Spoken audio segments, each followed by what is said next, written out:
27절에서 38절까지 말씀 보겠습니다. 요한복음 4장 27절에서 38절까지 말씀 제가 한 절 여러분이 한 절 읽겠습니다. 이때 제자들이 돌아와서 예수께서 여자와 말씀하시는 것을 이상히 여겼으나 무엇을 구하시나이까? 어찌하여 그와 말씀하시나이까? 묻는 자가 없더라.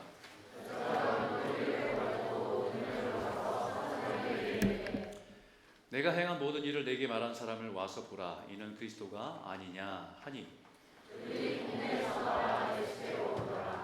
그 사이에 제자들이 청하여 이르되 랍비여 잡수소서.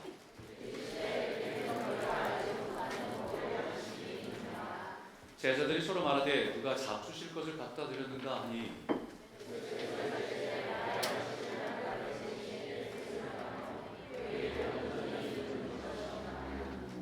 너희는 넉 달이 지나야 추수할 때가 이르겠다 하지 아니하느냐. 그러나 나는 너희에게 이르노니 너희 눈을 들어 밭을 보라. 희어져 추수하게 되었노라.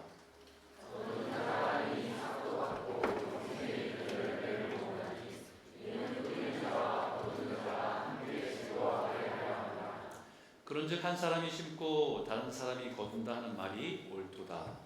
내가 너희로 노력하지 않은 것을 거두러 원하노니 다른 사람들은 노력하였고 너희는 그들이 노력한 것에 참여하였느니라. 아멘. 저는 어릴 때부터 부모님을 따라 한 7살 때부터 교회를 다니기 시작했습니다. 그러면서 저의 이런 일련의 살아가는 매해의 흐름들은 교회의 절기에 따라서 살아가는 것이 너무 익숙해졌습니다. 한 해를 마치고 새해를 맞이하는 송구 영신 예배를 시작으로 한 해가 시작되고 또 하나님께 한 해를 의탁하면서 기도로 시작했던 한 해. 좀 지나면 사순절을 지나면서 예수님의 고난을 묵상하고 또 부활절을 통해 다시 한번 우리가 구원받은 하나님의 그런 십자가에 죽으신 것 고통을 우리를 위해서 하나님 죽으시고 부활하셨다는 것을 감격해 하고 또 가을 되면 추수감사절에 온갖 과일들을 강대상 앞에 다 쌓아놓고 축제처럼 온 성도들이 감사도 나누고 찬양도 하고 하면서 예배드리는 그런 모습들. 그리고 연말이면 성탄주의를 맞이하면서 주일학교에서는 찬양과 율동으로 감사를 드리고 어른들은 성가대로 칸타타를 준비해서 성탄철이 정말 온 성도들의 축제처럼 드려진 모습들. 그게 일련의 그 흐름에 따라서 이렇게 살아온 것이 매년 반복되어 있었던 것 같아요. 그런데 부활절과 성탄절은 예수의 탄생과 죽음과 부활을 기억하는 변하지 않는 예수님의 우리를 향하신 복음이잖아요. 이 복음에 대한 것이기 때문에 부활절이든 성탄절이든 그 복음에 대한 의미들을 생각하고 기억하는 것은 굉장히 은혜가 되고 또 의미가 있습니다. 그런데 추수감사절을 지날 때마다 이제 중학교 사춘기를 지나가면서 계속 저한테는 질문이 계속 남아 있어요. 어릴 때는 우리가 농사를 짓는 사람들도 아닌데 온갖 과일을 강대상 앞에 가져다 놓는 것이 무슨 의미가 있을까? 저 마트에서 산 건데 슈퍼마켓에서 산 거고. 어릴 때는 그런 게 질문이었고요. 물론 이제 조금 의미를 이해하면서 우리가 농사 짓는 농사꾼은 아니어도 각자의 인생에 주어진 자리에서 하나님 허락하신 것을 감사하는 의미로 내가 드릴 수 있는 감사하는 것들을 표현해내는 것들로 하나님께 드리는 예배다라고 하는 것들이 이해가 되긴 했습니다. 그래서 우리 일터에서 열심히 일하고 일터를 주신 것도 감사드리고 또 내 삶을 매 순간마다 그런 환경 속에 인도해 주신 것도 감사하고 우리 가정과 우리 자녀들을 또 믿음 안에서 함께 예배할 수 있다는 것만으로도 너무 감사하고 그런 모든 것들 감사할 것이 차고 넘치죠. 그런데 오늘은 추수감사절을 맞이하면서 우리가 추수감사절 기념하고 예배하는 영적인 의미를 생각하고 나누는 시간이 되었으면 좋겠다라는 마음을 주시더라고요. 그래서 오늘 본문을 선택했는데 성탄절은 예수 그리스도가 이 땅에 오심을 기억하고 감사하는 날입니다.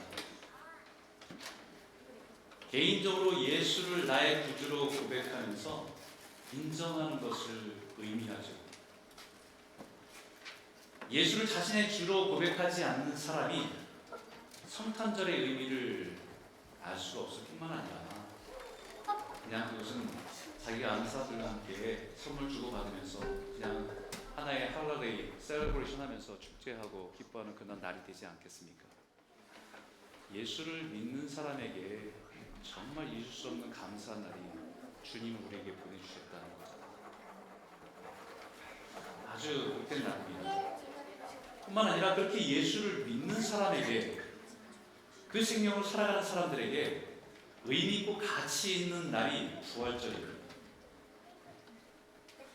예수의 생명을 가지고 살아가는 사람이기 때문에, 예수를 나의 구주로 고백하며 살아가는 사람이기 때문에 거기서 끝나지 않고 우리에게 영원한 소망, 영원한 하나님의 나라에 대한 부활에 대한 소망을 보게 하고 경험케 하고 그것이 산소망이 되어 살아가게 하신 것이 우리가 믿어지니까, 그 날이 있으니까 부활절이 우리에게 너무나도 중요한 날입니다. 예수님의 죽음과 부활이 없다고 한다면 우리 신앙도 허무해질 수밖에 없어요. 이 삶이 끝이 아니라 영원한 하나님 나라를 바라보면서 참삼으로 소망으로 살아가게 하기 때문입니다. 그렇기 때문에 그 믿음을 가지고 이 땅에 살아가는 성도는 부르신 사명이 있어요. 예수님 여러분들에게 보내주고 우리 예수를 나의 구주로 고백하고 예수로 인해서 부활을 우리의 참 소망을 가지고 살아가게 한 성도에게는 사명이 있습니다.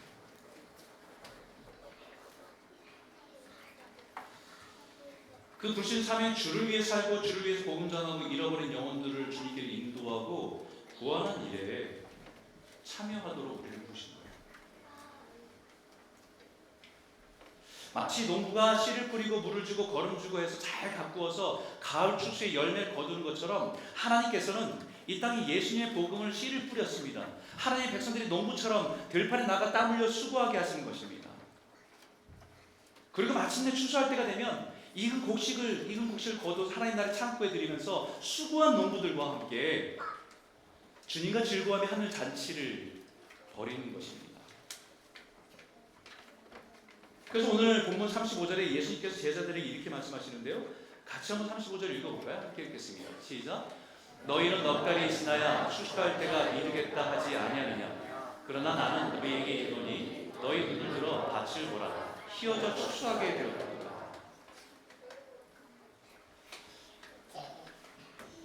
여러분, 이 말씀이 예수님께 제자들에게 언제 말씀하신 거 기억나십니까? 어떤 상황에서 이 말씀을 하신지 기억나세요? 예수님과 제자들에게 걷다가 가을에도 들판이 다 노랗게 익어서 벼들이 다 고개를 숙이고 나무들 보면 온갖 과일들이 주렁주렁 매달려 있고 이걸 보면서 예수님께 이 말씀하신 게 아니에요.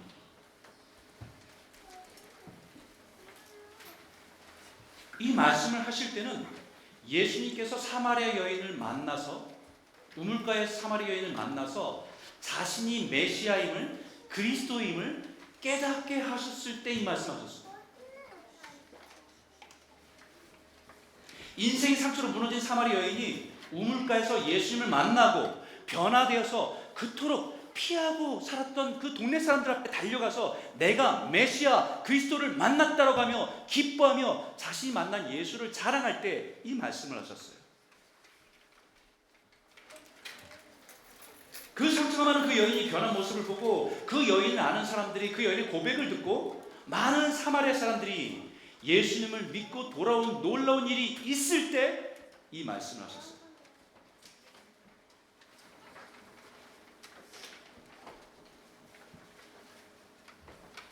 예수님 자신을 따른 제자들에게 이렇게 말씀하는 것 같아요. 너희들 봄, 여름, 가을, 겨울 이런 계절의 변화를 따라서 언제 씨를 뿌려야 될지 알지.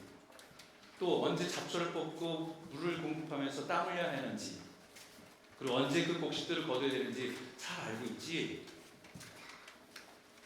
그런데 우리 인생에 추수할 때가 있음을 알고 있느냐라고 물어봅니다.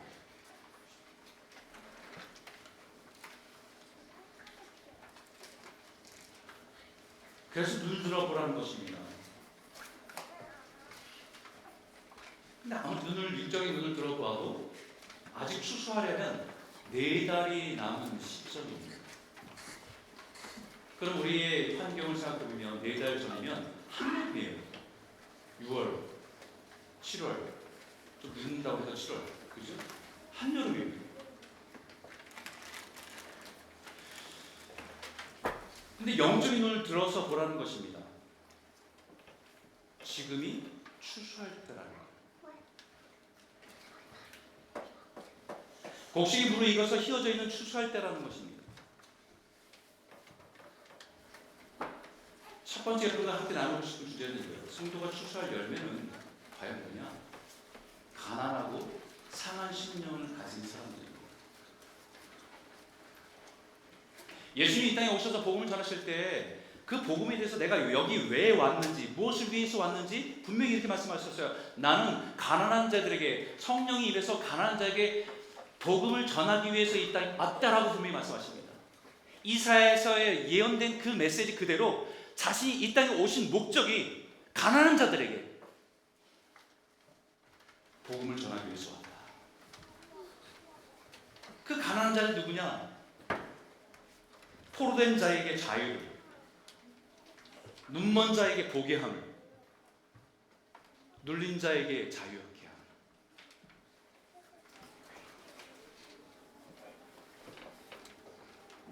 그 사람들에게 찾아가서 복음을 전하기 위해서 이 땅에 오셨어요.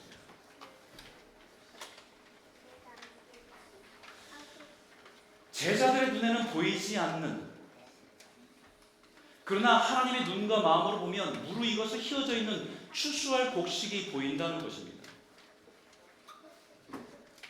예수님께서 보인 무르익은 곡식은 사마리아 여인이었습니다. 추수를 기다리는 무르익은 휘어져 고개를 숙이고 있는 곡식이었습니다. 그러나 제자들의 눈에는 유대인으로서 그 여인은 가까이 하고 싶지 않은 사마리아 여인입니다.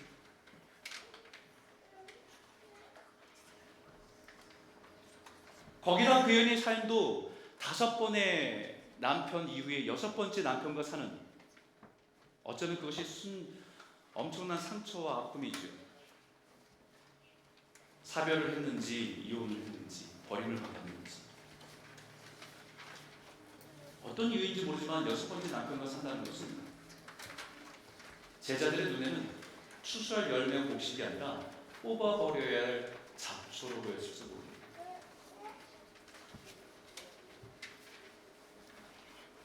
그러나 예수님은 그 사마리 여인 안에 있는 깊은 상한 감정을 보신 겁니다.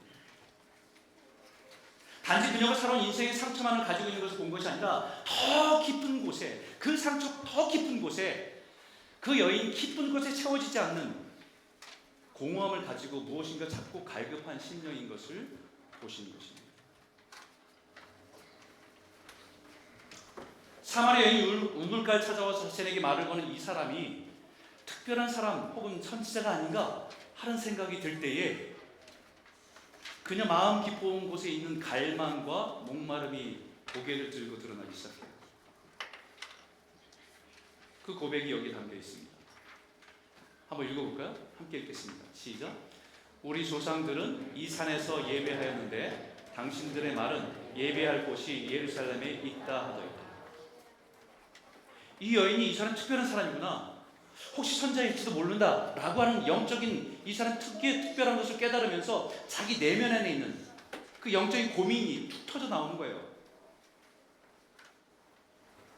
그게 뭐겠습니까? 당신들이 말하는 하나님, 우리가 말하는 하나님, 도대체 뭐가 진짜입니까?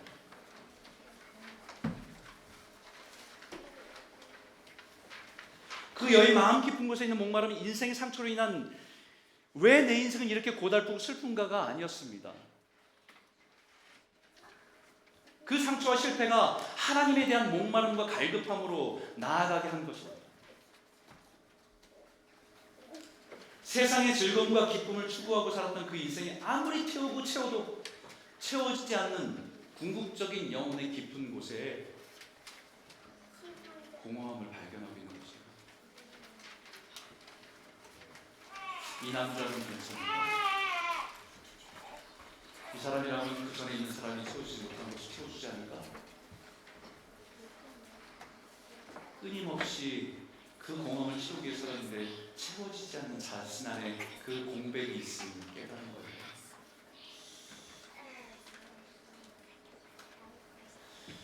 이것은 세상의 어떤 것을 채우지 않는 하나님의 형성으로 지음받은 사람 안에 있는 하나님의 자리입니다. 우리가 하나님의 형성으로 지음받았잖아요. 그럼 우리 안에 하나님의 형성으로 채워져야 될 자리가 있어요.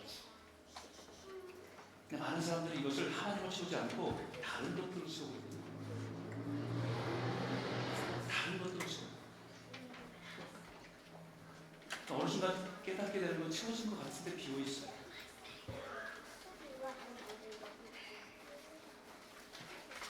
예수님은 사마리아 여인에게서 그것을 본 겁니다. 인생의 상처와 고난으로 다 깨어져서 주님 없이는, 하나님 없이는 살아갈 수 없음을 깨달으며 하나님을 찾고 있는 그 심령이 추수할 곡식이었던 거예요. 그리고 메시아 그리스도인 자신을 알리신 것입니다. 너희는 넉 달이 지나야 추수할 때가 이르겠다 하지 않느냐. 그러나 나는 너희에게 이르노니 너희 눈을 들어 질보라. 희어져 추수하게 되었도다. 예수님께서 제자들에게 눈을 들어 보라고 하십니다. 눈을 들어서 세상에 깨어져 있는 영혼들을 보라는 것입니다. 인생의 고난을 만나서 그 마음이 무뎌지고 깨어져서 자신의 힘과 능력으로 살아갈 수 없음을 깨달으며 하나님을 찾고 있는 그 영혼을 보라는 것입니다. 그럼 그들에게 예수 그리스도의 복음을 전하라는 것이죠. 무르익은 곡식을 놓치지 말고 예수 그리스도의 복음을 전해서 열매 맺도록 하라는 것입니다. 이것이 우리가 주님의 추수의 날에 주님 앞에 나아갈 때 가져가야 할 추수의 열매입니다.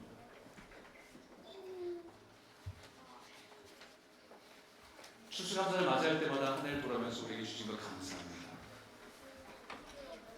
우리가 허락하신 것 감사합니다. 그러면 그 감사한 걸 가지고 뭘 했니? 라고 물으세요.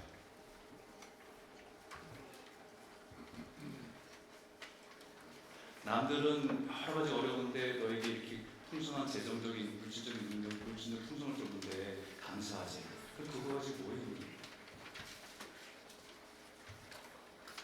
저는 우리 부모님들이 너무 선하셔서 그분의 성품과 이쁨 받는 거 너무 감사합니다.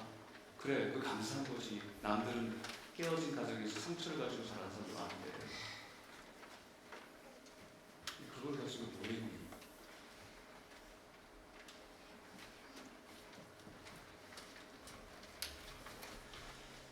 이 일을 위해서 우리 주님은 우리 자녀를 부르시고 우리를 주님을 따르는 제자로 부르신 겁니다. 저는 올해 추수감사 주일은 좀 특별했으면 좋겠어요. 한 해 우리가 감사한 것, 내가 이룬 것, 내 소원들을 이루어주신 것, 이런 것들 감사한 거 너무 많지만 과연 한 해는 나아갈 때 무슨 열매를 가지고 이것이 내 소원이 됐으면 좋겠어요. 성도는 하나님 나라의 추수에 참여하고 수고하는 사람들입니다.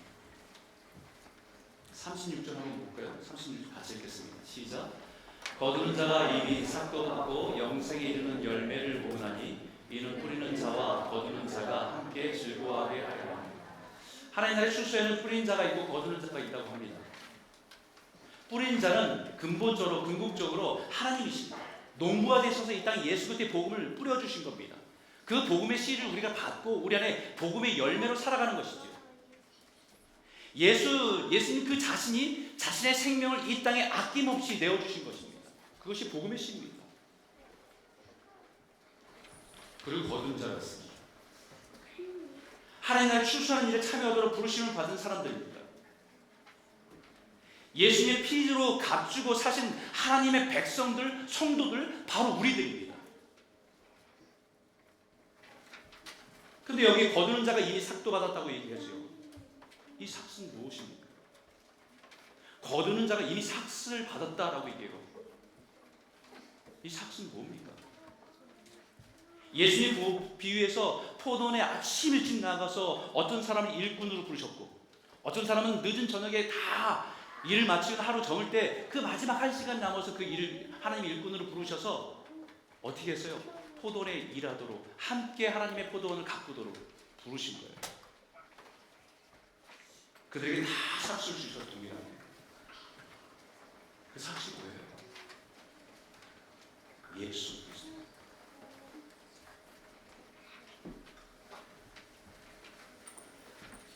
예수 그리스도로, 우리가 예수 그리스도를 믿음으로 통해서 구원을 값없이 받는 그 삭슬 우리에게 이미 주셨습니다. 우리에게 허락하신 은혜입니다. 우리가 지불한 대가는 없지만 우리를 위해서 하나님께서 엄청난 대가를 치르시고 사신 겁니다. 세상 어느 곳으로도 비교할 수 없는, 값으로도 따질 수 없는 예수 그리스도를 이미 우리에게 주신 거예요. 예수를 믿어 하나님의 자녀가 된 우리는 이미 그 임금을 받은 자들입니다. 임금을 받았다는 것은 우리가 해야 할 일이 있다는 얘기입니다.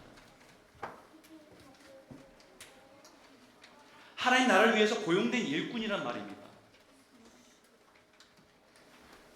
그 일꾼이 해야 될 사명이 영생에 이르는 열매를 모으는 일입니다.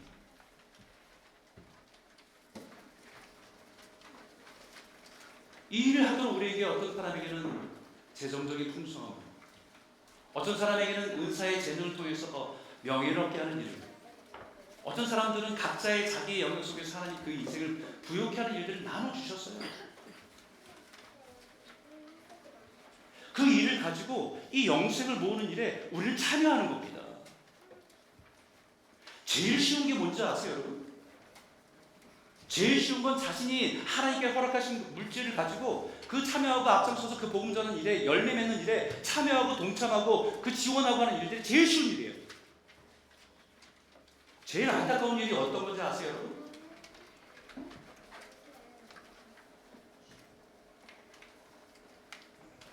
목회를 하면서 제일 안타까운 게 뭐냐면, 그분 성품이 너무 귀해요. 좋은 부모님 밑에서, 좋은 교육을 받으면서, 그것도 하나님께서 허락하신 거잖아요. 우리 감사해서 먹자. 한 영혼을 주님께 인도하는 데 제일 중요한 게 성품이잖아요. 인격적인 마음. 근데 그 좋은 성품을 가지고 한 사람도 주님께 인도한 일이 없어요. 제일 나은 거예요. 어떤 사람은 예수 믿고 자기 깨어진 성품 하나 가지고 전전긍긍하면서 이 성품을 변화시키기 위해서 평생을 쓰는 사람도 있는데,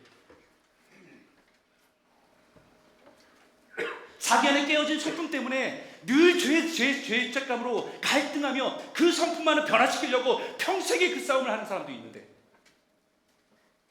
어떤 사람은 좋은 부모님 밑에서 좋은 성품을 받았어요. 복음 전하기에 너무 좋은 성품이에요. 근데 평생에 한 사람의 영혼을 품지 못한다고 합니다. 제일 안타.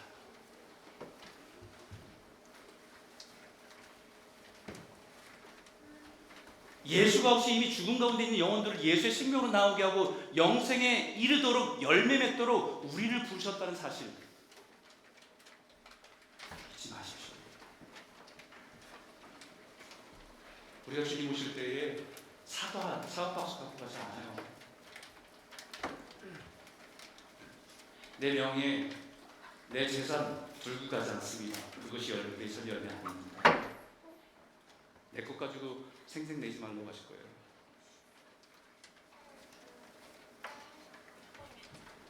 그래서 이렇게 말씀합니다. 37절 38절 말씀인데 같이 읽겠습니다. 시작.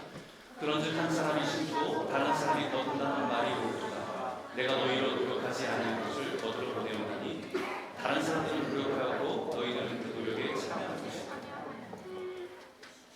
한 사람을 심고요, 다른 사람을 거둔다고 말씀합니다. 한 영혼이 주님께 돌아옵니다. 예수님은 자신의 생명을 내어주셔서 이 땅에 심으셨습니다.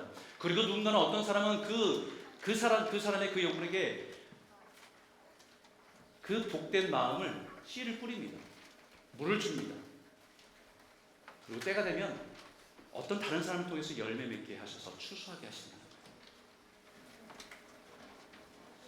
우리가 어떤 사람이 예수를 믿는 과정을 보면 우리가 깨달을 수 있습니다.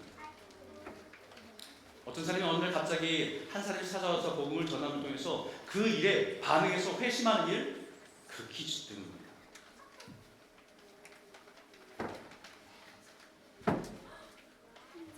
그 사람이 예수님을 믿고 영접하고 나서 하나님 안에서 인격적인 관계가 생기면 자신의 인생을 예수를 통해서 돌아보니까 이 사람 만나서 복음 들은 것이 아니라 이미 수많은 인생의 시점에 자기에게 복음을 가지고 주님께서 보내신 사람들이 수두룩하게 많다는 걸 알게 돼요. 믿음의 부모님을 통해서, 친구들을 통해서, 직장 동료를 통해서,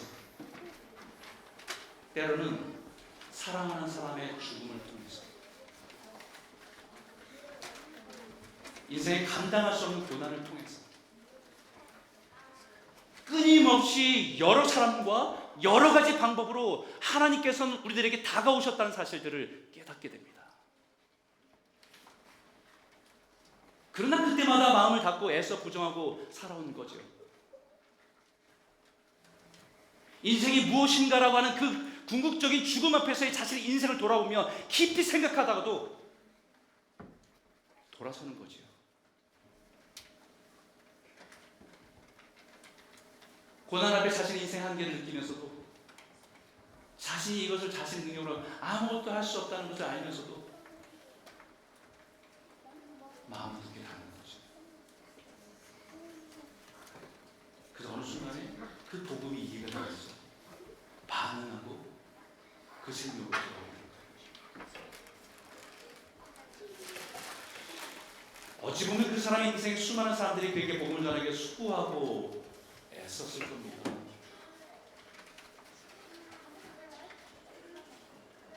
부모님의 포기하지 않는 눈물로 기도하는 기도, 자기를 제일 사랑하지만 몸이 떨어지지만 머리 떨어지는 친구의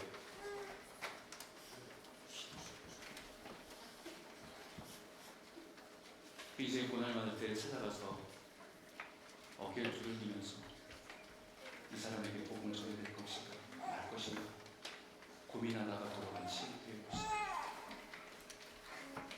수많은 사람들이 엮여져 있어요. 그러나 마지막 그 사람의 회심을 본 사람은 그 사람의 능력이 있어서가 아니라 그 사람을 향한 하나님의 구원의 역사의 마지막 부분을 참여한 거예요.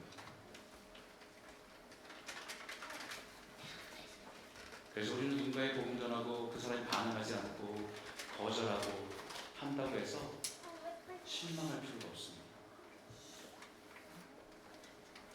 그것은 실패가 아니라 그를 구원하는 하나님의 역사의 한 부분에 내가 참여하고 있다는 것입니다.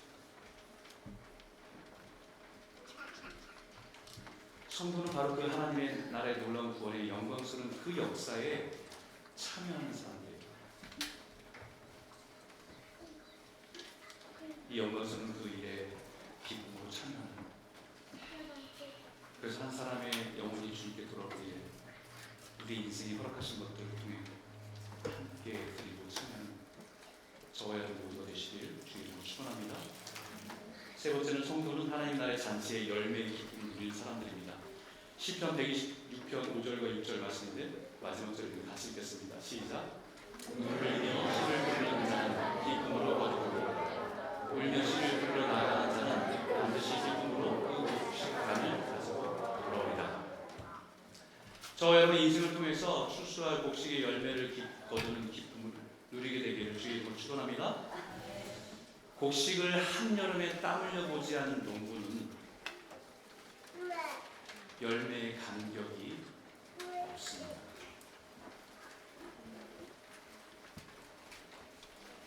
기도의 눈물과 땀이 영혼의 양분이 되어 출수할 때에 무르익은 열매를 만나게 되는 거죠. 어쩌면 추수하는 농부는 그 열매 기쁨이 있지만 그 전까지는 매일 똑같은 거예요. 물을 주러 나가고 거름을 줘야 되고 눈에 보이는 열매가 보이지 않아도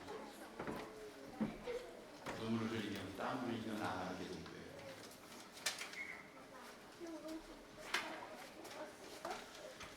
그 눈물과 땀을 흘리고 농부가 열매를 맺을 때 감격과 기쁨을 느끼게 하십니다.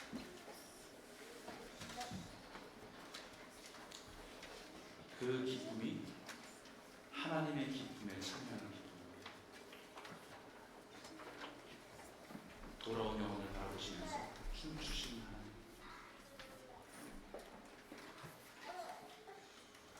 그 기쁨을 누리게 하시는 거죠. 사랑하는 여러분, 이번 추수감사절에는 조금 특별했으면 좋겠습니다.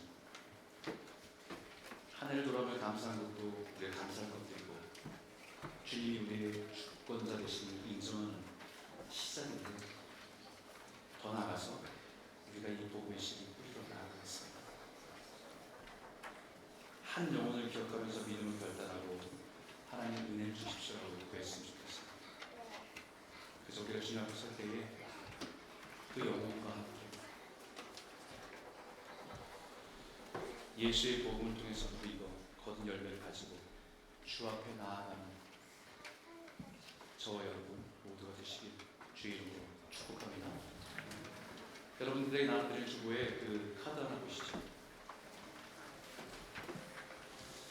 이 카드를 누구한테 보여줄 것도 없어요. 여러분들이 쓰시면 돼요. 여기 추수할 일꾼 자기 이름을 쓰면 됩니다. 추수할 열매 못 봐주세요. 여기 좀 나눠주세요. 추수할 열매는 여러분들 안에 여러분 품고 기도해야 될 사람들입니다. 어떤 분에게는 자녀가 될 수 있고요. 어떤 분에게 여러분의 형제가 될 수 있고, 어떤 분에게 여러분의 마음의 부담이 된 그런 한국에 있는 친구분이 될 수 있겠죠.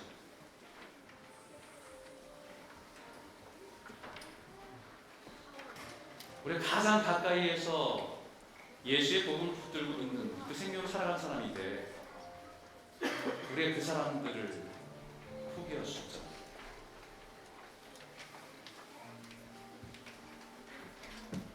하나님이 여러분들이 허락하신 것을 가지고 감사하는 것 굉장히 중요한데 우리가 주님 앞에 설 때 가져갈 열매는요 그런 거 아닙니다. 여러분들이 허락하신 것을 가지고 이 잃어버린 영혼을 살리고 구원하는 일에 우리의 삶을 드렸느냐요.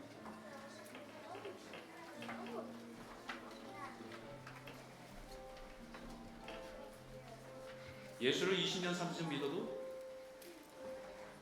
한 번도 이 영혼에 대한 하나님의 마음을 품지 않았다면 그것은 이상한 거예요.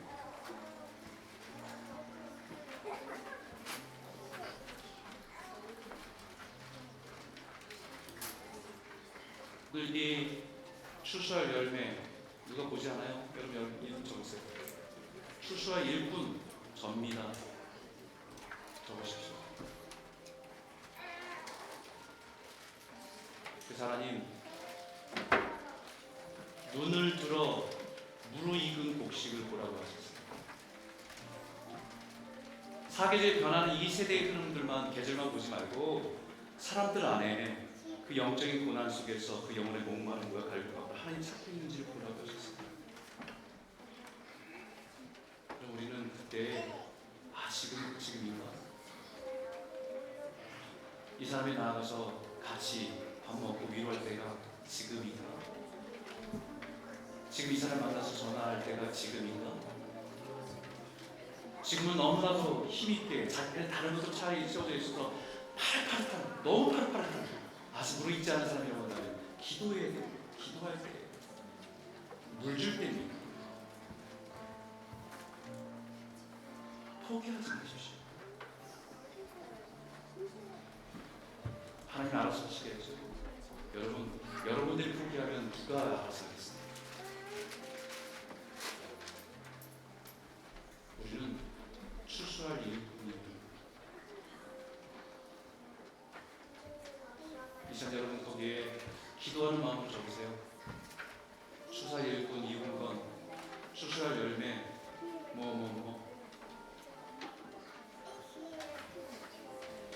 하나님 우리에게 이미 임금과 삭슬 주시는데 그냥 포도의 열매만 따먹고 사는 인생 되지 않게 도와주십시오. 그 영혼이 주님께 돌아올 때 내가 주님 앞에 나아갈 수 있도록 인도해 주십시오. 이제 잠깐 우리 기도할 한 1분만 기도하겠습니다. 1분만 기도하면서 거기에 이름을 쓴 분들 위해서 좀 기도했으면 좋겠어요. 하나님께, 하나님 한 사람 영혼이 돌아오기까지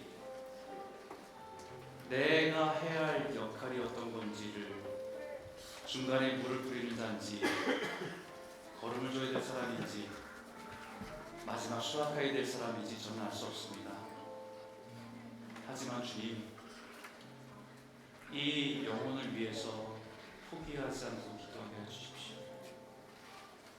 그래서 언젠가 그 사람이 주님께로 돌아올 때